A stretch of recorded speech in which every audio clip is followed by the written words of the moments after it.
In 2012, director Sam Mendes and star Daniel Craig gave the world an explosive introspection into the world of secret agents, espionage, and aging.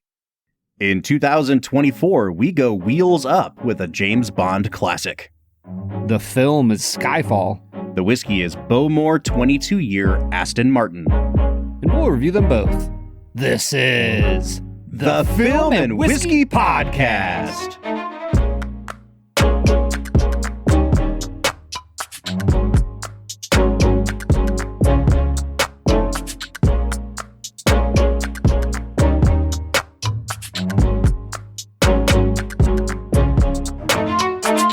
Welcome to the Film and Whiskey Podcast, where each week we review a classic movie and a glass of whiskey. I'm Bob Book. The name's G. Brad G. And this week we are looking at the 2012 James Bond classic, Skyfall.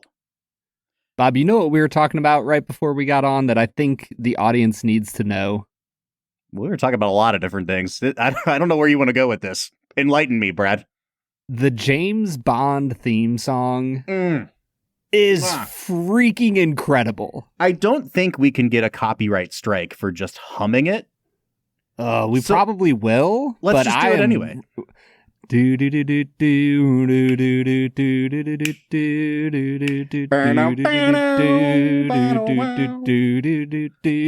All right, so here's the thing about the theme song is that we were just breaking this down. At its most basic, pure level, like the chord progression and the sort of underlying bass notes that like bum, bum, bum, bum, it's so easy to remember. But then everything on top of that, the melodic part of the James Bond theme, is what makes it even better. Like it's a perfect theme because any part of it that you want to hum, if you want to do the little orchestral stinger at the beginning, the ba-dum, bum, ba-dum, bum, ba-da-da-da-da, it's freaking great. If you want to do the electric guitar like Brad just did, it works perfectly. Like, there's no part of that theme that isn't just perfection.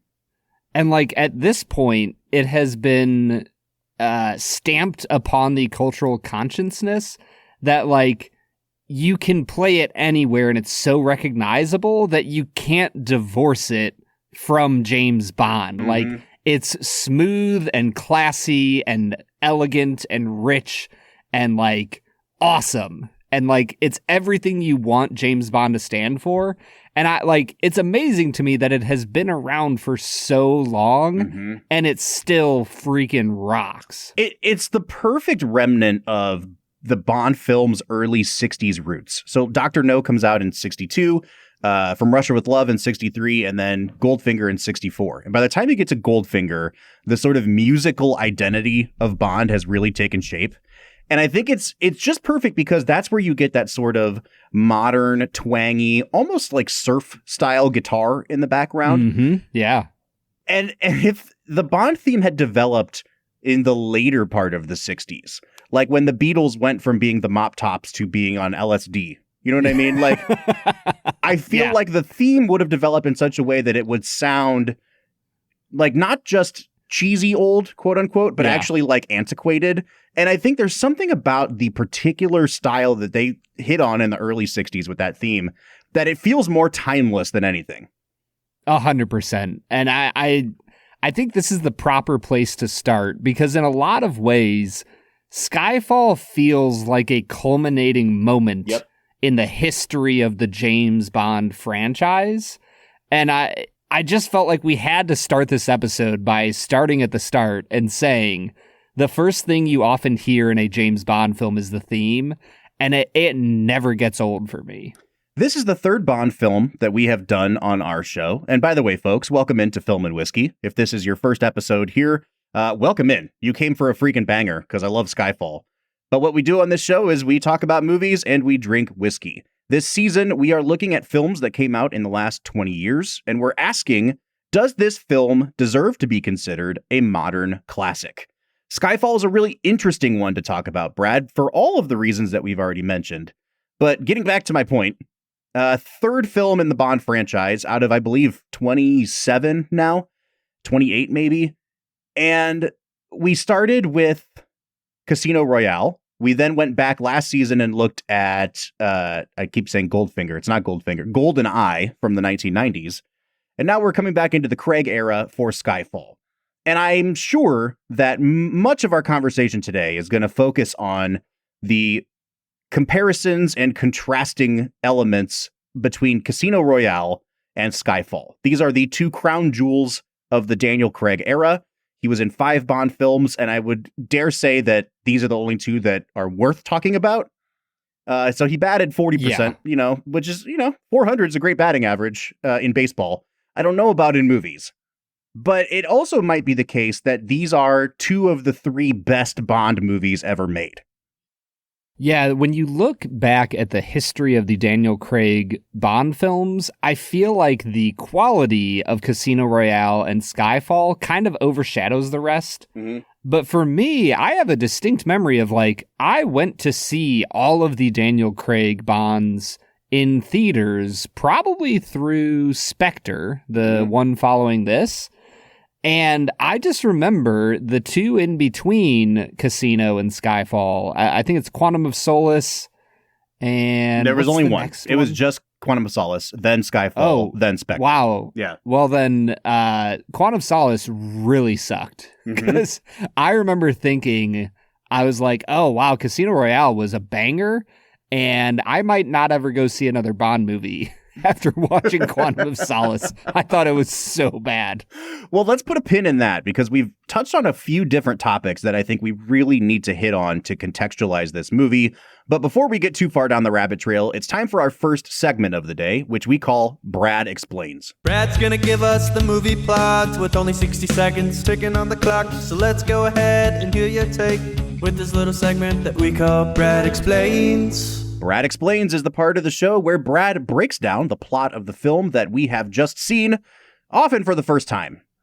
Brad, this is clearly not your first time with Skyfall. You apparently saw it in the theater. Have you watched it in the interim, in the intervening 12 years? I don't think I have. Wow. I think this is my second time with the film.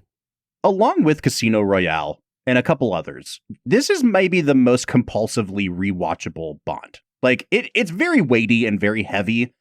But I think the action set pieces are so well constructed, and it's such a beautiful movie to look at, that I've caught myself many times, flipping through channels and Skyfall's on, and I'm like, yeah, I'm going to watch it till that subway train crashes through the roof, because that just sounds like a good way to spend the next 25 minutes, Yeah, I found myself forgetting most of this movie. There was so much of this film that I'm like, oh yeah, there's a Komodo dragon. I forgot about that. Mm-hmm. Oh yeah, there's a trash island. I forgot about that. There was a lot of this film that I did not remember, and I was mostly happy to return to. I think that Skyfall was so beloved by critics, and it made so much money, that I don't want to say there was a backlash afterwards, but, maybe 5 years on, people started to really say, Skyfall was good, but it didn't feel like a Bond movie to me. I like Casino Royale better. And what I have found to be anecdotally true is that people haven't gone back and watched Skyfall a lot. And when they do, what they realize is, kind of similar to your experience, there are a number of moments and scenes that are embedded into your James Bond memories. And you forget that they all come from this movie. I think when you add up the sum total of Bond on the floating raft in that navy blue tuxedo, the Komodo dragon, the fight where they're all in silhouette. Everything in this movie that you remember, once it comes up in the movie, you're like, oh, this is in Skyfall too? That's crazy. I could have swore this was in some other movie. So anyway, all that to say, I'm very pumped to talk about the iconic moments in this movie, but we have to get the plot out of the way. So folks, if you have not seen Skyfall, I would highly recommend you go watch it. Hit pause here. Come back and join us in 60 seconds after Brad spoils the hell out of it. Brad, you have 1 minute on the clock, and go. Skyfall is a film about the latest exploits of the famed agent 007.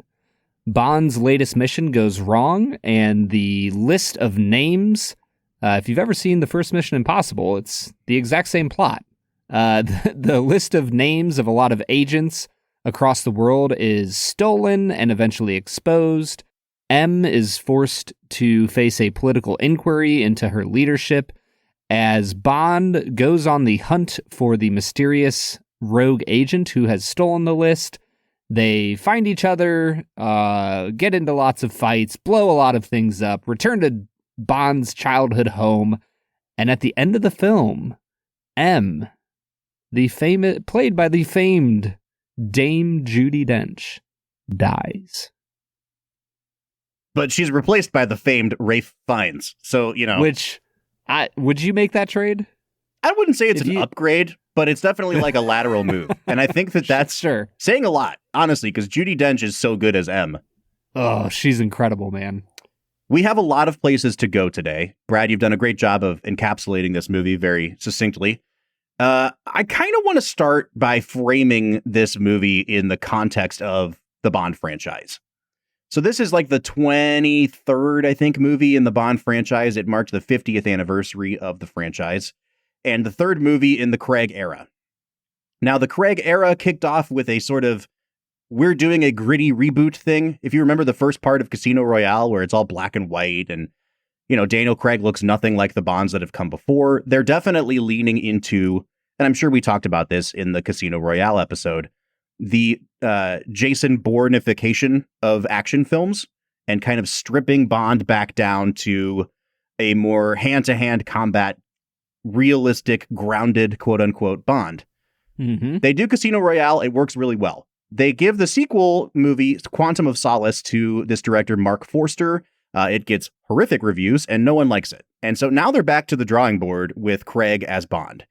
And it kind of seems like this movie, Brad, and you've hinted at it, aside from just trying to reestablish Bond as culturally relevant, they wanted to make this movie kind of the biggest and best Bond ever in terms of what it wants to tackle narratively, the inner psychology of Bond, but also grappling with Bond's own place in the culture and reminiscing on 50 years of Bond lore. And it's trying to do a lot here. And I think in order to do that, the studio and the people that hold the rights to the Bond franchise went back to the drawing board very similarly to the 2004 U.S. men's national basketball team only won bronze. This is an embarrassment on an international level. We need to get our shit together. And then in 2008, they came back with a super team. You know what I mean? It kind of feels like we're going to get Oscar-winning director Sam Mendes. We're going to bring on his collaborative composer, Thomas Newman. We're going to let Roger Deakins film the thing. And we're going to go big this time. We're going to get an Oscar winner in Javier Bardem to play the big bad. They stacked the deck for this one. And I don't think that when you're just watching this movie in a vacuum, that it quite sinks in exactly how much they were pushing all their chips in on this movie. Yeah. And can I just say, the horns in this film are incredible. At multiple points throughout the movie, whether it's Javier Bardem's entrance from a mile away, like it's Monty Python and the Holy Grail, the horns during that sequence are incredible. When M is I think it's right after Bardem dies at the end of the film, they just have these really beautiful, soft French horns just leading the way into her death. I don't know why, but for some reason, there were multiple points throughout the film where I was just like, man, this score is awesome. You know what? It's funny because Thomas Newman, we've talked about him quite a few times on the podcast. He's a very prolific composer. His particular style doesn't always jive with me, and he likes to use really unique instruments in the background. And I was actually, just before we jumped on, Brad, I was Googling what are the unique instruments that Thomas Newman uses, and he likes to use the hammered dulcimer a lot. I don't know if you're familiar with this instrument, but it's don't get me started on the hammered dulcimer, Bob. Underneath a lot of his music, you'll hear that ding, ding, ding, ding, ding, ding, ding, ding, ding, and then it sounds just like that in some of the action sequences in this movie. And I didn't even realize, I didn't look up the composer, but I'm watching this and I'm like, oh, that's Thomas Newman. They let Thomas Newman do a James Bond movie. To your point, though, when it matters, the guy does nail it. And I think it kind of contributes again to, we don't just want to reestablish Bond as the preeminent action franchise, but we want this to be really taken seriously as a work of cinema. And I will say, this really is the first time that James Bond is given like awards recognition or at least consideration, right? And I think it kind of starts, if we can get into the cast a little bit, with Judi Dench. This is Judi Dench's movie. Like, I think that she may not steal every scene and they may not always be giving her the meatiest stuff, but she's been a part of this franchise for, I think, 17 years at this point. And I think her first film was GoldenEye. GoldenEye. Yep. Yeah. So we have now covered the extent of her career with as this role. And she's ready to be done with this part. I don't blame her at this point. And so this is her send-off. This is her swan song. But thematically, narratively, everything is leading to Judi Dench as kind of this figure who is representative of old Britain. And so it's both the send-off for the character and the sort of rich metaphorical thing.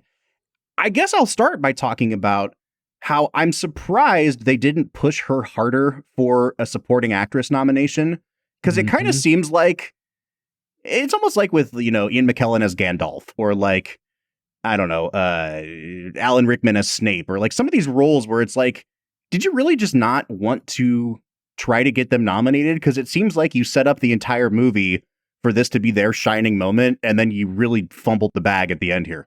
Well, and didn't fumble the bag cinematically. No. To be clear, like they fumbled the bag in not even marketing, but just pushing for them to be nominated, which even that feels a little weird. Like, I feel like as a common person looking at it, you're like, oh, I thought that all the people are just supposed to watch the movies and decide who's best. Mm-hmm. Like, it shouldn't have to involve Harvey Weinstein being sleazy and marketing his people. But I think when you look at Dench in this movie, the reason she shines so much is because she has this ability to convey the lack of professionalism that she has when it comes to Bond under the surface. Mm-hmm. Like, she truly views him as a son, as someone that she cares about. And I think that when you look at Javier Bardem as the villain of this film, the way he continues to call her mother and act as if she had betrayed him, like, you find yourself drawn into this web of, is she just a professional, cold-hearted, I don't care about my agents, or does she actually care about Bond? And like, that's at the absolute heart of this, is, as an audience, should we care about the person of James Bond or not? Mm-hmm. Like, we've had him for 50 years. Is he a character worth our emotional attachment or not? And Dench is the audience stand-in in that way. Oh, that's really a good way of thinking about it. I actually didn't put that together until now, because I was taking the reading on this movie, and I'll make a few more references to this, but if we talk about the Jason Bourne-ification of action movies, then we also have to talk about the really long shadow that was cast by The Dark Knight. I think The Dark Knight is an influence that's all over this movie, especially because when The Dark Knight hits theaters in '08, it obviously wasn't the first time that you had a villain who was espousing a philosophy, and the philosophy makes sense. And so as an audience member, you're kind of torn between, this guy is making a whole lot of sense, but I know he's bad. It's not the first time that was done, but I think it really reestablished this emphasis on villains who don't just muscle their way around, but they're like thinking man's villains. And that really comes to fruition here in Skyfall. If we want to dive into Bardem a little bit, I think they do a great job with his character. The point I was going to make was, in The Dark Knight, we had that long talk about like the Patriot Act and how people accuse that movie of like, supporting surveillance states and everything else. I think if there's any movie that you could really make that argument with, it's kind of Skyfall, because like the entire Judi Dench character is kind of a stand-in for like the old way of doing things as a nation and how we still need it. And like, this movie is proof that we still need it. I kept looking at it that way. I didn't put it together that she is the audience surrogate, and the question that's being asked of us is like, does James Bond still matter? Mm-hmm. So well done. Yeah, thanks, man. Oh, okay. Sorry. I keep thinking that you're gonna like go into something and then you're just not. I'm just gonna bask in the glory that you have given me. You're welcome. Yeah. Well, on that note, then, let's dive into Javier Bardem, who is just having a hell of a good time with this role. Like, he is hamming it up like crazy, which is what a Bond villain should do. Like, he comes in with his fake-ass blonde hair and that light-colored sport coat and is just flamboyant, and he's touching all over Bond, and he's playing with him, and he does the little playful face that he does in No Country for Old Men a couple times, and you're like, it just works, man. I don't know what else to say. I did not like Javier Bardem in this movie. No, Brad, come on, dude. I was like, he is so extra, if I'm allowed to use that word. I know I'm getting older.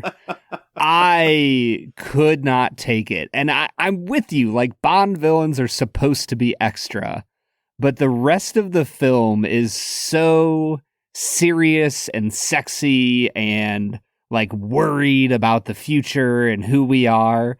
And then Javier Bardem like slides his way into the movie, and it just felt terrible. And I will say, he got better as it went along. I think by the end of the film, I loved his character. But the first shot of him walking in from the elevator felt like it was a Monty Python skit. You don't like that monologue about the rats eating each other? Dude, it's so cheesy. Good. It's so good, dude. Oh, now they don't have a taste for coconut. Now they only eat rat. I was like, hell yeah. I couldn't take it, dude. He is so hammy and so ridiculous. I am so convinced of your wrongness that I'm not even going to engage with it. Okay, but I do think fine. This is a good jumping off point to talk about kind of this movie in particular, but also the Craig era, and how I think one of the big flaws of the Craig era was that their emphasis on quote unquote stripped down Bond meant that they had to reckon with the past of Bond and how Bond is undeniably cheesy in some, like, you know, there's movies where James Bond goes to space. You're looking at like Q making him gadgets. And so their response in this movie is like, no gadgets. It's a radio and a gun. And that's all you get, James Bond. And I do think that that's kind of why people go back to Casino Royale, because it had a little bit more Bondiness to it. But I do feel like if you're gonna do a serious Bond, this movie is kind of the ideal for that, because Bond still gets, 20 one-liners in this movie. Albert Finney as the caretaker gets some jokes. Judi Dench gets some jokes. Javier Bardem gets jokes. And I think the humor, it works in terms of like alleviating tension. And I think they do a much better job. It sounds like you never saw the last Craig movie, which is called No Time to Die. I did not. That movie is a mess, bro. First of all, the Bond villain is Rami Malek. Enough said. I thought it was Christoph Waltz. No, Christoph Waltz is Inspector, and he makes a brief appearance in No Time to Die, but the main bad guy is played by Rami Malek. Gotcha. And they tried to do both, where they make it even more serious than Skyfall, but then they try to bring back really cheesy gadgets and like sight gags, and they throw it into a 3-hour movie, and it's like, there is no direction here. Does Malik have like big fake teeth to mess with the way he talks? It's just Malik dressed like Freddie Mercury. He just comes out in like a unitard. And it's the same shot of like Javier Bardem, but Rami Malek pops out and just raises his fist and goes, "Hey-oh." Waits for James Bond to respond. Somehow Bond becomes the music producer that like tries to shoot them down. Nobody will listen to Bohemian Rhapsody. Anyway, I want to get your thoughts. This is a good place to start comparing Casino Royale and Skyfall. But before we get into the meat of that, do you see that as kind of a flaw of the Bond era? And do you think this movie addresses it in a satisfactory way? No, I think that this film is too on the nose about certain elements of the Bond past, and like is just snooty about it. Like the way that Q says, like, this is all you need. Like, I think what it did for me was it pushed things so far into the realistic sense that my brain went to like, oh, so you're going to put a fingerprint sensor on a gun and think that's going to work every time? Like, what if he shoots with his other hand? What if something happens and like the thing stops working? Like, there's so many things that could go wrong with that it's like, okay, you want me to be realistic? I'm going to think about this as realistically as possible and say, this is really dumb and it wouldn't work. And so they were so on the nose about certain elements of the Bond history and how they were throwing it out that it just took me out of the film and took me out of where they were at. Like, allow the audience to be smart and like understand where you're going with the film. Like, we're trying to be more realistic, so there's less gadgets. Like, don't say that out loud. Mm-hmm. Mm-hmm. And yet, I do feel like you're kind of between a rock and a hard place. If this is the direction you're going with the series, then you're left with the options of either stick to your guns and be stripped down Bond, or try to shoehorn in gadgets and stuff. And, you know, man, I wish you had seen No Time to Die, because I think that's a really good comparison point. I do appreciate that at least for this one film, they stuck to their guns. But I think that it makes this movie, for me, Brad, I really love this movie. Like, I think I'm going to give this a very, very high score.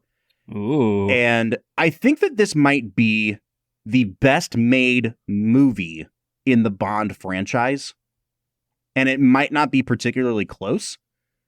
But I don't know that I would call it the best Bond movie. If someone's asking, like, what's a James Bond movie, I don't think I'd point them to Skyfall. Like, Casino Royale clears this by a lot, if you're just talking sheer Bondiness. Yeah, and I would say that Casino Royale is the perfect mixture of high-quality filmmaking paired with the Bondiness of it all. Mm-hmm. I think that Skyfall leans into, we're going to get away from the Bondiness and make a high-quality film, and I think they do succeed in that. The cinematography in this it's Deakin. Like, it's so freaking good. And there's so many memorable sequences, and the music is incredible, and I'm with you that this is an incredibly well-made film, but there are definitely moments that I go, oh, you're going a little over the top here with what you're shooting for, whether it's Bardem's character or the gadgets or even some of the jokes, like when Bardem looks at Bond from the ladder and goes, I got a radio too. Beep, this is for you. Hee hee. I liked it. I hated that. Do you know why I liked it? Why'd you like that, Because Bob? a train comes through the roof. That is what I've seen this movie, I don't know, 5 times probably. And I you know what's coming. And I'm watching it, I'm sitting on my couch, and I just leaned back and like put my hands behind my head like a satisfied dad. Like, it was just like, this is what movies were made for, was this practically done effect of a subway train crashing through the roof of something. When have you ever seen that before? It's so cool. I think it looks really cheesy, and it makes me... Oh my gosh, dude. They play up this villain as this like super genius who is a better agent than anyone else.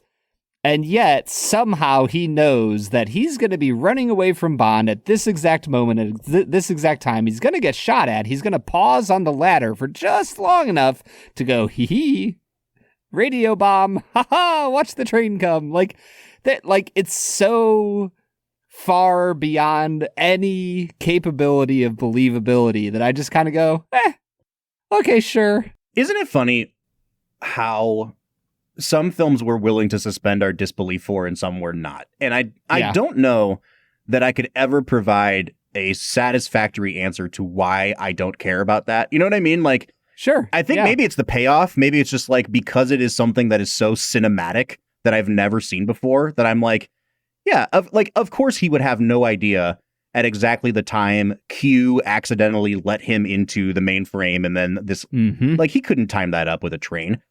And yet I'm not thinking about that at all in that sequence. And it's just funny to me that you are. And I think maybe it's a sign that you just weren't as bought into what led up to that. And so your mind is wandering to like the logic of it all. Yeah. It's just so funny that like there's some movies where I'm in your chair and I'm like, I was thinking about the logic, and you're like, dude, just enjoy the movie. Yeah, and I feel like I'm in that point. I'm sitting here going, could I have gotten like 5 more minutes of backstory on Javier Bardem? That would have been great. Shut up, dude. Here's the thing. They make the movie so serious and real and gritty that when it's not, it's so noticeable to me. Mhm. I think that's the problem, is that Casino Royale stays within the ridiculousness of it a little bit, that I never get thrown off. This one is just more tonally Yeah. See, and off. I do think that this movie feels like an outlier in the Bond universe. I hate using the word universe, but you know what I mean. The Bondiverse. the Bondiverse. Because it really does play like a thriller movie that just happens to have James Bond in it. Like, it's a really well-made action thriller. And you can almost forget that it's a Bond movie for large chunks of it. And I think for a lot of people, that's kind of a non-starter, right? Like, if you're going to make my Bond movie not Bondy, then it's not a good Bond movie. And I understand that point of view. I think for me, it was just like, I got so caught up in how well-made of an action thriller it was that those callbacks to other Bondy things, like the Aston Martin showing up, it was just enough fan service that I felt like they were kind of keeping people who were starting to wander on board. And so for me, it worked. It sounds like it didn't work to the same extent for you, Brad. But I think that one area where we might be in agreement, and we should hit on this really quick before we go to break, is the inclusion of Ralph Fiennes as some government guy named Mallory. Yes. Government guy number 37. Yeah, who then becomes M at the end of the film. And I think that even more than any performance he gives, it is inspired casting, because this is, for such a huge chunk of the movie, this is a who is the bad guy and how do we find him out? And then having Voldemort and, Amon Girth from Schindler's List come into your movie as new government guy, it does such a good job of not throwing you off the scent, but like, even after Javier Bardem is caught and apprehended and like sitting in the basement, you have this moment where like he escapes, and then Q is talking to the, M's sidekick guy about like, how do we hide this breadcrumb trail? And he's saying like, we have to make it not so obvious that he doesn't smell a rat. And right when he says that, Ralph Fiennes walks in the back of the room. And it's just enough to make you wonder like, oh no, like, is this also a bad guy? And I think just having that extra 30 seconds of like making the audience feel a sense of unease is exactly why you cast Ralph Fiennes in this role. 100%.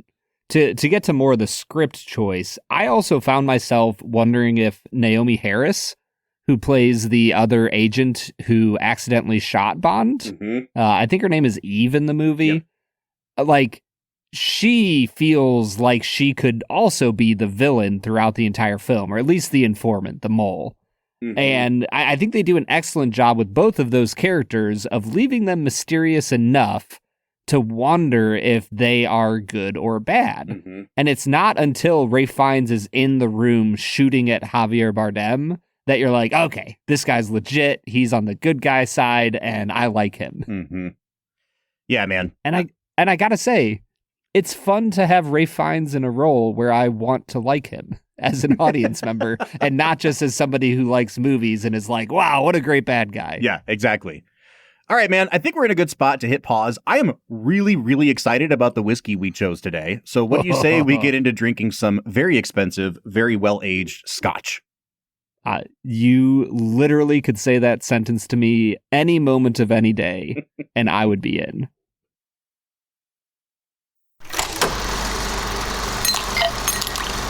All right, today we are checking out Bowmore 22-year single malt Islay Scotch whiskey.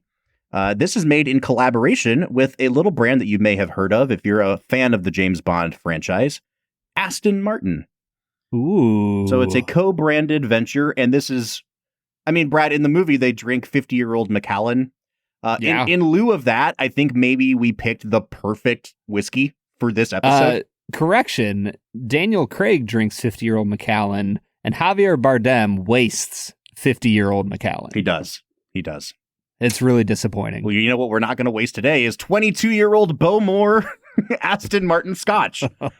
We have never tried a product from Bowmore before. I'm very excited. This is part of their Masters Selection series. I believe this was the third one to come out in that series. It says that it is double matured in specially chosen European oak and Oloroso sherry casks. It clocks in at 51% ABV or 102 proof, which means it's on the higher end of the proof spectrum for what we've tried from Islay Scotches, Brad. Mm-hmm. Yeah, it 100% is. And I've said this before about Scotch in general. They actually do have a lot of Scotch above 100 proof, and it is delicious. So I am so excited to not just try something above 100 proof today, but something that is very well aged. So they don't really go into any amount of detail that I can find about the aging process. It says aged 22 years in that combination of bourbon and sherry casks.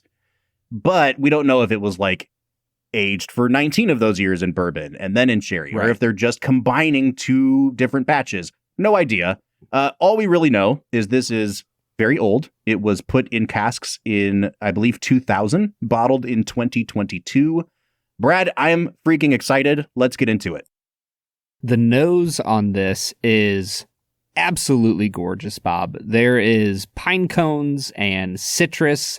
It's really like a nice grapefruit note for me. Mm-hmm. There is honey. There's saline. It's really lightly peated, in my opinion. And the more time I spent with it, the more I got like a really nice, fresh vanilla note that I thought was incredible. This is a 9.5 out of 10 for me, Bob. I have absolutely nothing to add. Those are perfect nosing notes, Brad. I am also at a 9.5. I think this is I haven't tasted it yet, but just from a nosing perspective, this is a perfect like intro to peated Scotch, because it has all of the notes that you and I really love on our Highland Scotches, and then it adds just a little bit of peat to it. And I think this is perfect, dude. Now, I will say, on the note of Bond being from Scotland, apparently Ian Fleming liked Sean Connery so much that then he went back and wrote into the lore that Bond was Scottish, and the location that they use in this movie for Bond's home, Skyfall, is in Glencoe, Scotland, which is in the Highlands. So this is, we're looking at an Islay Scotch today. I'm just really glad that we have some connection, not just to the James Bond franchise, but also it reminds me a little bit of a Highland Scotch on the nose. So I like it a lot, man. I'm tasting it now. Brad, why don't you give us your tasting notes? Dude, the first word I wrote down before I wrote anything else, this Scotch is idyllic. It is like a honey roasted almond. There's a lot of like really nice cigar flavors. There's orange peel. It gets decently peaty from what I got on the nose. And there's a little bit of a grapiness to it that just came through to kind of give you a bit of sweetness. I think this is a perfect Scotch, Bob. I think this is a 10 out of 10. Incredible palate. I would happily buy a bottle of this. Dude, you are on point with these tasting notes today. Cigar smoke is a perfect note on the front of the palate. The peat doesn't really come in until the very back of the palate. But in between that, the second you said orange peel, I'm thinking orange zest. Mm-hmm. And for me, that citrus note, as it starts to carry to the back of your palate, it becomes a little bit more grapefruity. Not the bitterness of grapefruit, but it reminded me of like a ruby red grapefruit. Really, really nice, man. And again, the peat's there, but it's not paired with those sort of bitter medicinal notes that you sometimes get on peated Scotch. Again, I think this is almost a platonic ideal of what Scotch can be, but it would also be maybe the best thing we've ever had to introduce somebody to peated Scotch, because there's no offensiveness to the peat here. It is a 10 out of 10 on the palate. I'd love to hear your finish notes because you're freaking knocking it out of the park so far, man. I think on the finish, you were talking about the medicinal. It barely gets into medicinal for me. Have you ever smelt or tasted rosehip?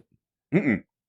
It's got a little bit of a rosehip vibe for me, which is almost like an autumn leafy, herbal-y type of note The saline really comes through strong on the finish. It turns into the meatiness I often like in Scotch, almost like a prosciutto.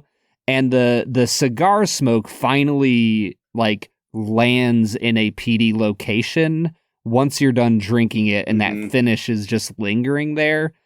I think that this is nearly a perfect finish. I'm going to give it a 9.5. I'm going to come down to a 9. I just had my second sip of it, and I really liked the finish on the first sip. And this is one of the rare whiskeys where once my palate acclimates to it, I actually think the finish is more bitter the second time around. I actually got like bitter herbal notes on the very, very back of my palate on the finish here. And so it probably is the weakest part of the experience for me, but it's the difference between a 10, a 9.5, and a 9. So yeah, I'm at a 9 on the finish. On balance, I'm going to give this a 9.5. I thought about a 10. That second sip, the finish is just a little bit too bitter to justify a 10 for me, but I'd love to hear where you're at, Brad. I'm at a 10 out of 10 on balance. I think that this brings a complexity of an experience that you need from a luxury whiskey. And the complexity is a lot of really great flavors that work incredibly well together. Mm-hmm. So this is an ideal balanced whiskey. Like when I think about what we want in the realm of balance. And I think that when we're talking about a luxury whiskey, now, we brought the luxury category on so that we could talk about whiskeys that are so highly priced, you only go after them if you know what you're getting into. And I think it was helpful because it's hard sometimes to say, like, what's the difference between a $350 whiskey and a $700 whiskey? Mm-hmm. It's just difficult to quantify that sometimes. Whereas the difference between a $30 whiskey and a $70 whiskey, it feels a little more obvious. I think that in the category of luxury, and it looks like I could find this online for like $350 to $500. I think that this is a 9 out of 10, Bob. Okay, so what I'm seeing online, Brad, is that they've released 3 versions of the Aston Martin. And this is it says 2023 on the label, but then I'm looking at the bottles and the label of the sample that we have matches up with the Aston Martin release number 2. So I just want to get that out there because if you go by the third batch or the first batch, that might not be what we're trying today. Again, that's just the downside of trying one in a range of things. But I'm finding the batch 2, like I'm on a website right now that's selling it for $450. I saw it for as much as $650. This is the first time that I've been like, you know what? Yeah. If I had $500 laying around and a bottle of this came up for sale, I would strongly consider not fixing something around my house to buy a bottle of this. Brad, I'm going to give it a 9 out of 10, which is taking me to one of my highest scores in the history of this podcast. I'm at a 47 out of 50, Brad. I'm a 1 point higher than you difference. I'm at a 48 out of 50, Bob. This might be the highest scored whiskey we've ever tried, Brad. Yeah. I'm telling you, I was not expecting this today. I thought it would be a good whiskey. Yeah. Wow. We're at a 47.5 on average, or a 95 out of 100, Brad. Oh, we've definitely never hit 95 on our average. This is insane. It's so good, dude. Oh I am so disappointed that we don't have more of this to drink. Because, man, oh, man. Now I will say, this is better than Lagavulin 16. But I think Lagavulin 16 is close enough in quality to this that for $105, I feel justified in my choice to keep that on my shelf at all times. The thing I like about this is that there's a softness and a subtleness to it that I think sometimes peated Scotch overwhelms the ability to pick up some of those softer notes on something. And this still carries, like, I'm getting notes of strawberry still on the finish. I'm getting some melon here. Like, it's really softly peated, but in a way that I think everything complements each other to an extent that I've never had in a peated whiskey. And that is something to really celebrate here. Yeah, this is a whiskey, you're right, Bob, to be celebrated. Bowmore, if you want to send us more of this, we will happily grovel at your feet because it is incredible. Brad, we have a little bit more to talk about with the movie Skyfall, so what do you say we get back into that? Let's get to it, Bob.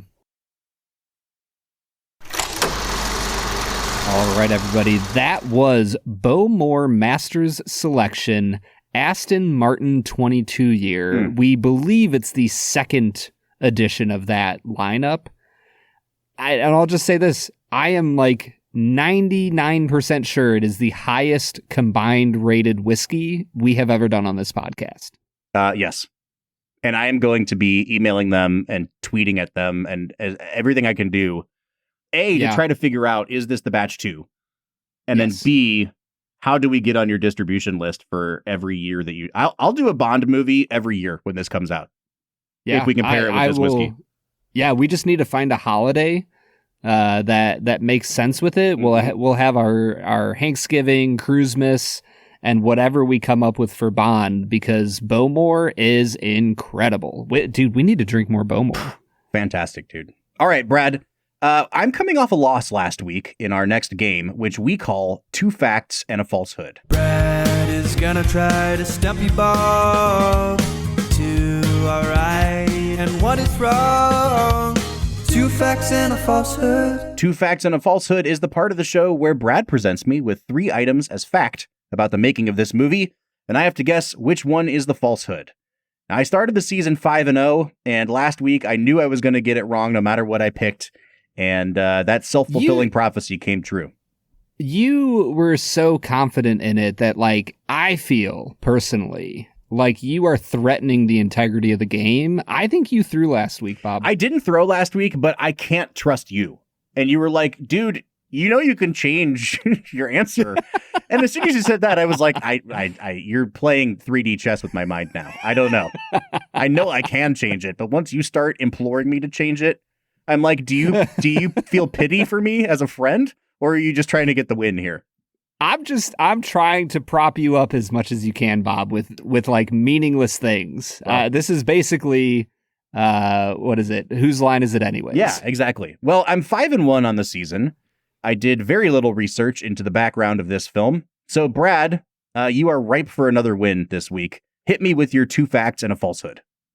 Fact number 1, the script supervisor had a difficult time with continuity in some scenes, especially in M's first meeting with Mallory, as her bag kept disappearing and reappearing in cuts from Dench to Fiennes. Fact number 2, Dame Judi Dench played the role of M in this movie at the age of 77, which also coincided with it being her 7th appearance in the role of M.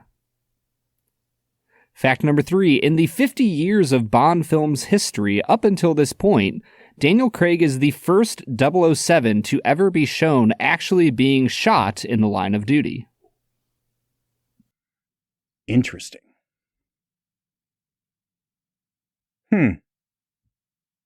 Number 2 sounds like it's the most plausible one. I'm not sure if she was 77. You may be making that number up, but I'm counting GoldenEye.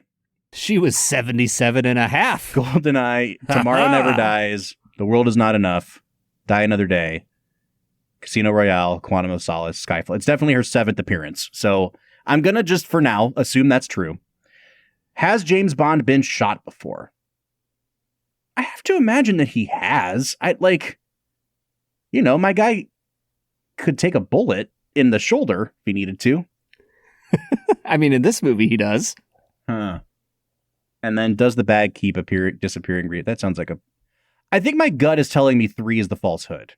And if I overthink this and drag it out, it's going to be boring audio. So I think for the sake of brevity and just being as confident as James Bond when you're gambling, I'm going to say 3 is the falsehood.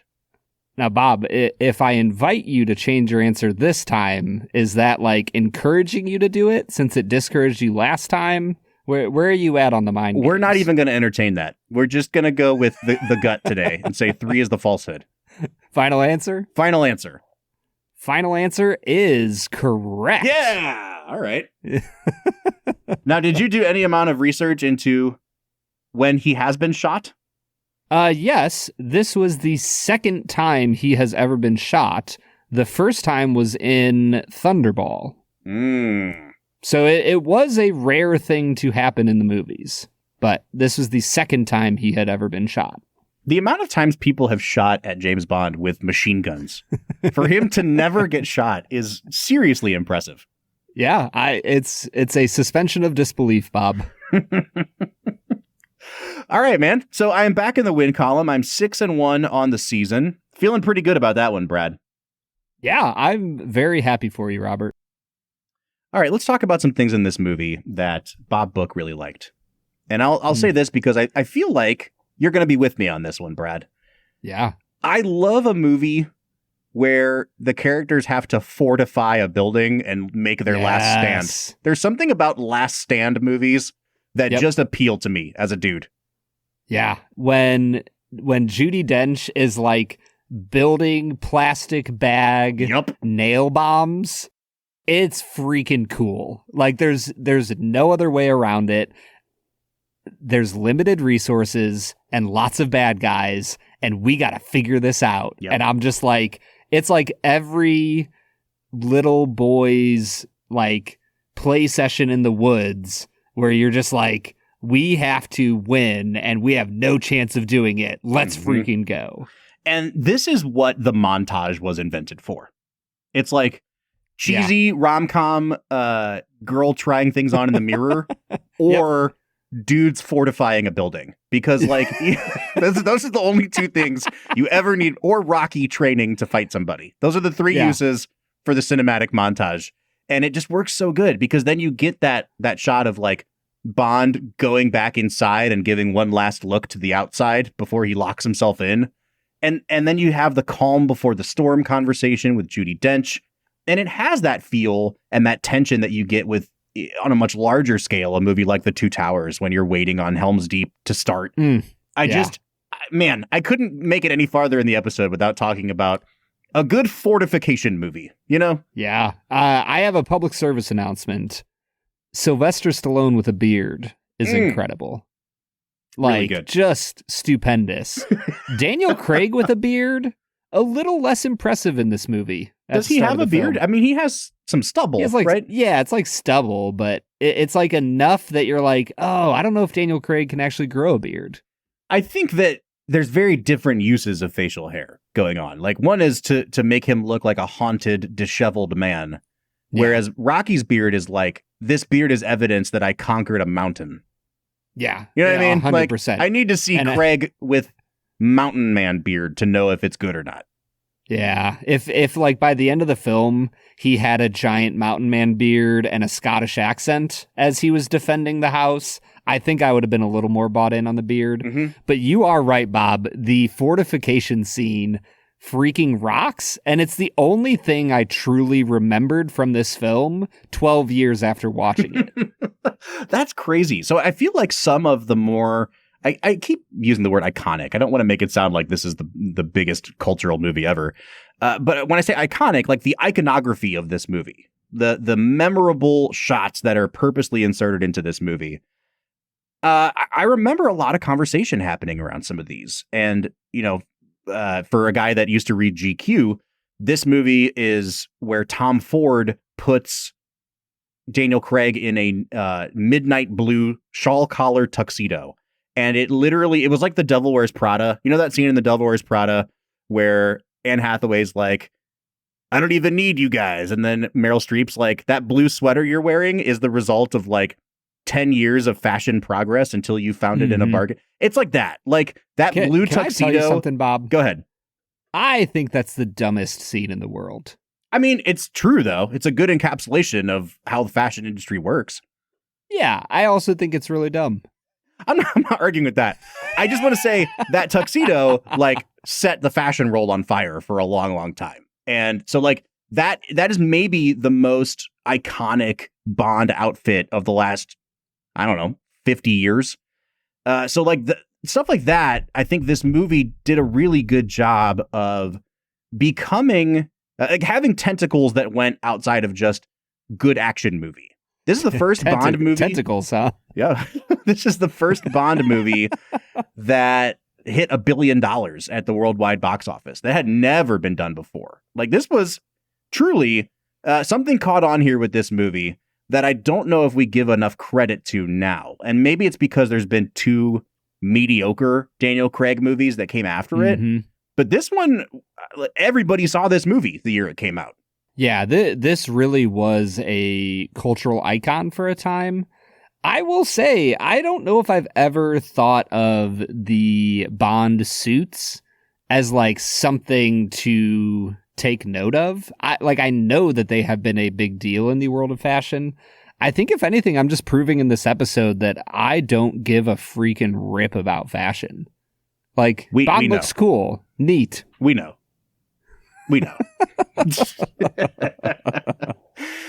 Besides that, though, like I said, they tried to stack the deck in terms of the cast, the crew. They also got Adele the year after she comes out with 21 and sets the world on fire with Rolling in the Deep. It becomes one of the best-selling albums in history. And they get Adele to sing the song Skyfall, which is at the same time not a good song. And also there's like 2 lines in the song that everybody remembers. Like, let the sky fall. Like, there's just something about the hummability of that one little part of the song that it's like, is this one of the best Bond songs? And I don't know, it's because I don't think it's when you just sit and listen to it, I don't think it's a very good song, but it feels like a Bond song. It has the weightiness that Adele brings to a song, and I think that's what makes it such a good Bond song, is that she just has that huskiness and depth and like epicness that you're like, oh yeah, man, I'm watching James Bond. Mm-hmm. Well, I think that's aided by the fact that the Bond franchise, to its credit, has really stuck to its guns on having the opening credit sequence where there's just silhouettes of naked women and then like ominous imagery of like things that might happen in the movie. Mm-hmm. And I do think that the Craig series is the apex of the opening scene, or like the opening titles in the Bond universe, because even when you watch like a Pierce Brosnan Bond movie, they're lighthearted and cheesy enough that, yeah, they're showing you like clips of things that are going to come up in the movie, but it never feels like foreshadowing. Whereas I feel like because these movies are more serious, you're seeing these images on screen of things Bond is going to encounter in this movie, and you're like, oh, this seems ominous. I think that one of the best prop shots in any of the Bond movies is the like elk that is on top of the gate into his childhood home of Skyfall. It's just such a beautiful shot of a beautifully crafted item that its inclusion in the opening sequence was just so cool. All right, Brad, there's one more thing I want to talk about, and we're going to zoom out and just talk about life here for a minute. This movie came out 12 years ago. Yeah. Which, first of all, that flew by, because this feels like it's a recent movie, and it's not anymore. It's 12 years old. It feels like a movie from a different time. And I don't know how else to say it. Like, at multiple points of the movie. Like, yes, it's Deakins. Yes, it's like I recognize all these actors. It felt more akin to a 90s thriller than it does to a 2024 movie. And it made me very bummed out that like we don't really get movies like this anymore. The closest thing we're getting is the Mission Impossible franchise, which, to its credit, also has the opening title sequence. They know what they're doing. But it's because Tom Cruise is like so desperately trying to remind people of why movies like this work. And I spent a good portion of this movie like feeling old because everybody in this movie looks so much younger. I couldn't believe these last 12 years have aged these people a lot. Like Judi Dench is already 77, and I'm like, wow, she looks like a spring chicken, you know? And like Ralph Fiennes still looks like he has the youthfulness that he doesn't have anymore. And I was reckoning with how long it's been since this had come out, but also how far cinema has strayed from this model in just 12 years, that this feels like a relic. Dude, I said that this was an introspective movie on the world of secret agents, espionage, and aging. Mm-hmm. And like, I said that for a reason. I think that this movie is freaking sad, especially now that we're watching it in 2024, and it already feels like a Inception level dream within a dream, like a movie about aging that has already aged. You know what I mean? Yep. Like, it is so hard to sit down and watch this movie and reckon with the fact that we all have to face ourselves with that question that M and Bond find themselves asking throughout the movie and answering is like, what do we actually care about in this world? Like, in a place where we feel like things are often life or death, and we have all these big questions about the world. And like, to be honest, I think this episode is coming out sometime around a week or two after the election, Bob. Mm-hmm. Is that like, we are asking big questions about what we want for the future of our country and the future of the world. We all have to reckon with the fact that it is the close relationships that we form over the years of our life, just as M and Bond have done in a professional setting. Like, those are the things that matter most. And are we going to be satisfied with them when we come to our deathbed, as Judi Dench does at the end of this movie, or not? Mm-hmm. And that's such an important question for us to ask. And I don't know if I expected to be asking that question at the end of a James Bond blow things up. Yeah. You know, like room defense, awesome thing. Like, there's so much great stuff in this movie, and yet I didn't expect to find the heart of it to be such a basic, elemental question of humanity. 100%, man. Now, I think for us, we're going to reckon with, do those questions pan out, and does it work at what it's trying to do? But before we give it a final score and really evaluate it, it's time for our last segment of the day, which we call Let's Make It a Double, presented by Blackwood Distilling Company. We're near the end of the episode, so thanks for listening to the Film and Whiskey Show. Let's pair another film with this one, even if it's a struggle. It's our final segment of the day, now let's make it a double. Let's Make It a Double is the part of the show where we pick a movie to pair up with this one to make the perfect double feature. Brad, do you want to go first today, or do you want me to? I think I could probably go first. Let's do it.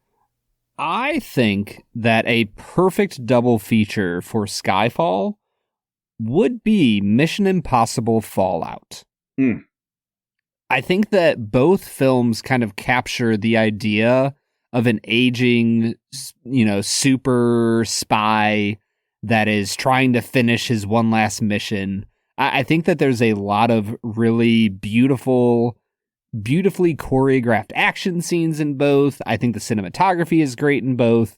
I think that Craig is really awesome in his role. I think that Tom Cruise is the pinnacle of the super spy. Like, it would just be an absolute blast of an evening to watch these two films back to back. Yeah, they really are like brothers as movies. They're all about, reckoning with your own decisions and mistakes and regret. I'm trying to decide, like, which of these two movies do I think is better, because they're very different movies. But it's definitely the pinnacle of the Mission Impossible franchise. And in a lot of ways, I feel like this is the pinnacle of the Bond franchise. So yeah, great pairing, dude. Thanks, man. Where are you going with your pairing for Let's Make It a Double? I had one that I'm still going to stick with it, but I was like, no one's going to see this coming. And then you named the movie like 5 minutes ago. So I'm going to pair this movie with Christopher Nolan's Inception. I saw Inception in the movie theater again earlier this year, and I feel like I forget how much that movie becomes about Leonardo DiCaprio's repressed memory and regret, and how he keeps burying things deeper and deeper in his psyche, and how it comes back to bite everybody. And the idea of hiding his wife inside of this mental castle that he's constructed for himself, where you have to go like way down the elevator to encounter his deep, dark secret. I was reminded of that in the sequence where Bond kidnaps M and is shuttling her off to a place no one would ever find me. And it's his past. It's the thing he misses the most. He regrets the most. his kind of rosebud is Skyfall. And I think that, like,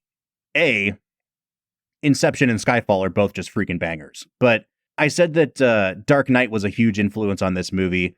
I don't know if they did any tweaking to the script between the time Inception comes out in 2010 and the time this movie comes out in 2012. But I have a feeling that Inception is a little bit of an influence on this movie as well. So Inception is my choice. Mission Impossible Fallout is Brad's. Talk about 3 good movies, dude. Also, fun fact, great usage of horns in Inception.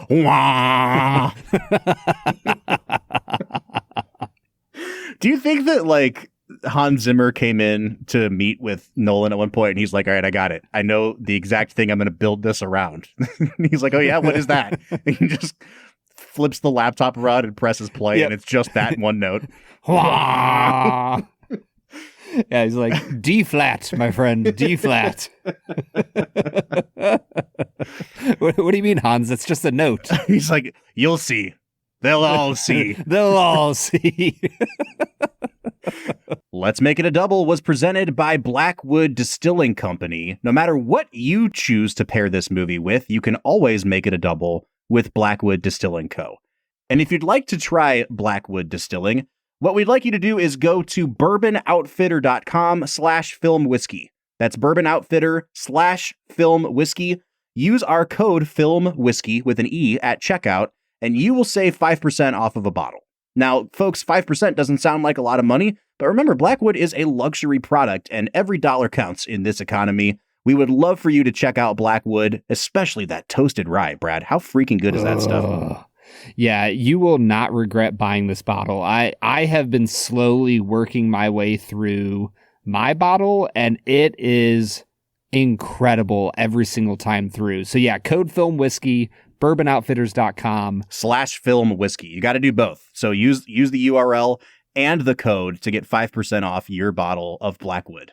All right, dude, let's give Skyfall some final scores. You're clearly cooler on this movie than I am, so I will turn the floor over to you. Where are you coming out on Skyfall? And as you give your score, too, do you feel like you can evaluate this movie in a vacuum? Or are you always going to be comparing it against the rest of the Bond franchise and what expectations are for a Bond movie? Man, that is so tough because I truly, growing up, I remember like watching scenes or like half or a quarter of some of the old Sean Connery, what's his name? Roger Moore. Yeah, Roger Moore. Like, I remember seeing scenes from those. I don't know if I ever actually sat down and watched an entire one with my dad. So really, the Bond universe for me is Daniel Craig through and through. Like, I watched GoldenEye for the first time as like a 31-year-old for the podcast. Mm-hmm. So for me, I think that the Daniel Craig universe is the pinnacle of Bond, and it's what I think of when I think of Bond. I think that Skyfall is incredible. I still think I like Casino Royale more. I don't remember what I gave Casino Royale. I think it was like an 8.5 or a 9. I think that I'm at an 8 out of 10 on Skyfall. Like, beautiful film, really well choreographed fight scenes, a great score, some really engaging characters, but there are some major flaws, in my opinion, with the tonality of the film, the tonality of the villain. There's just too much going on that takes me out of the experience for me to be like 9 out of 10. Brad, I'm going to give this movie a 9.5 out of 10. I am way higher on this than I remembered being. And I think for me, it was realizing halfway through that, yes, everyone's complaints about this not being a very Bondy Bond movie are true. But at what it is, which is a Oscar caliber action thriller, it's a freaking great movie. I had a hell of a good time watching this. You know, when Albert Finney comes around the corner and shotguns a guy in the chest and then says, "Welcome to Scotland." I was like, hell yeah. What a movie. See, I can get down with that one-liner because he's just like a throwaway character that I'm like, yeah, sure, why not? Like, that's awesome. It's so now, good. Bob, I will say, I think every time I hear you say the word 9.5, my eye twitches a little bit because I remember that that's what you gave The Last Jedi. And I think my brain will always and forever indelibly think Skyfall is so much better than The Last Jedi. Can I tell you, I literally... much better. I have a page of notes on my phone that I've been going through and making sure we hit every topic. And the only remaining item, I swear to God, on this list is mention The Last Jedi just to piss Brad off. That is literally the last thing on here. I'm just going to finish this episode by saying The Last Jedi is a garbage, horrifically made, poorly executed film. So, I can hear the wheels in your head turning on how do I segue us? Well, we got to end the episode. I was going to bring it up at some point because I was like, it's kind of doing the, grappling with its own lore thing that Last Jedi does. And I didn't know if that would be influencing you at all, but you hadn't even tangentially brought it up. So I was like, I'll set that aside. We'll piss Brad off some other day, but now you've brought it up. So there you go, man. It lives rent-free in your brain, dude. It is your fault that you gave that terrible movie a 9.5. And so now every future 9.5 that you give is tainted in my mind. Because I'm like, well, if he gives Last Jedi a 9.5, he could just throw it to any movie. And throw it I did. Skyfall's a 9.5 out of 10, folks, which is bringing our average to an 8.75 out of 10. But we'd like to know what you think. Is Skyfall the apex of the Bond franchise, or would you pick something else? Let us know on any of our social media channels, Facebook, Twitter, Instagram, TikTok, or YouTube @Film Whiskey. Or you can join the conversation on our Discord server. We are on there every single day trashing Rian Johnson and The Last Jedi. So if you want to join that very important piece of cultural discourse, you can find a link to our Discord server at the end of every single one of our show notes. Next week, a movie that I cannot wait to talk about. It is David Fincher's 2007 unsung masterpiece, Zodiac. So we'll be back looking at serial killers next week. Probably going to give it a 9.5. I absolutely will. But until then, I'm Bob Book. I'm Brad G. And we'll see you next time.